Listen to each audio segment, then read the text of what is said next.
Okay, so let's now go through the standard deadlift setup and execution. So still using my bar that's been racked.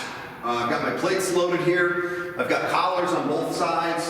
Everything's nice and tight. So the first thing I want to do is actually take this off the rack from the RDL position and get it into the floor to start doing the deadlift, the standard deadlift. So I'm going to grab my bar. The weight is light enough that I can use an overhand grip. Shoulder width apart with my hands, stand up, good form. And I'm going to go a little bit wider, set the bar down with good form. Okay?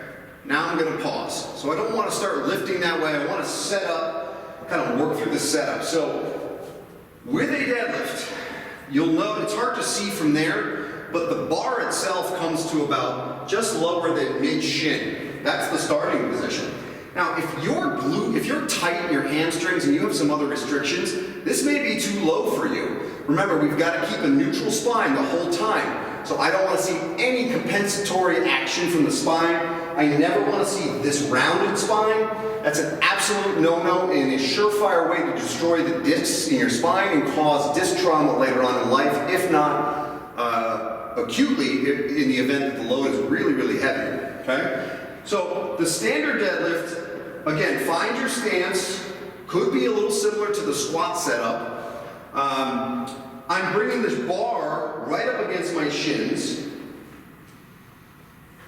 and my hands are going to go on the outside of my shins. Now remember, you've got to maintain neutral position, okay? And I even think right now this might be a hair low for me. And there's an adjustment that we're going to make in the next version that's going to be very helpful. Okay, so trying to maintain neutral position, hands are out of the side, tension through the system, bracing the core, standing up. That's deadlift one. I'm going to reset, let the bar rest, nice and tense through the system, stand back up, rest. Notice I can drop the load, it's not a big deal. Now in the event something happens and I'm unable to lift the weight up, let's say I'm down here and I'm stuck, I can't go any higher, drop the bar. Let the bumpers do their job. You'll notice we're also on a platform. This is thicker rubber, so there's going to be no harm to the bar or the setup, or to the equipment, excuse me. So that is your standard position. Let's take a peek at it from the front side. Okay? So here we are. Shoulder width apart, hips to shoulder width, hands on the outside. The bar is right up against my shin, head and neck are neutral. Brace, stand up, right back down. Brace, tension, stand up, right back down. Okay, that is the standard deadlift. Now let's look at a modification or a variation. It's called the sumo deadlift. Sumo is a much wider position. Now the benefit of this is I don't have to go as deep. So for someone who might have a little more restriction, this would be a safer alternative, maintaining neutral spinal position through the lift.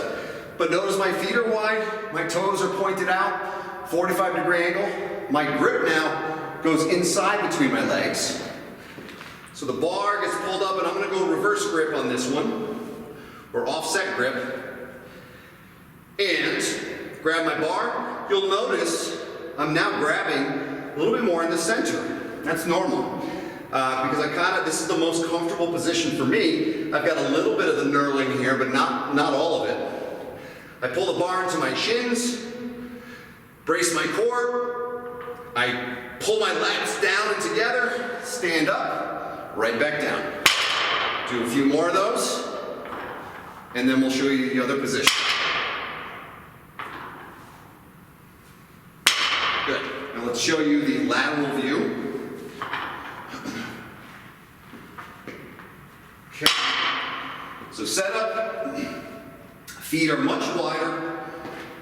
There's no right or wrong to the width. Obviously they have to be inside the bumper plates though, so you don't hit your toes. But set up is whatever's comfortable. Toes are pointed out. Pull the bar into your shins. Neutral spine, head and neck are neutral. Get tension in the system. Engage your lats. Stand up. Unload. Tension. Stand up. Unload. Okay? Now you'll notice each and every time I keep saying tension. I don't want to get sloppy. I don't want to just drop the weight, go right back up. I want the system to have nice tension in it to protect my spine, and that's what I mean by that. You should feel like your core is bracing the whole entire time.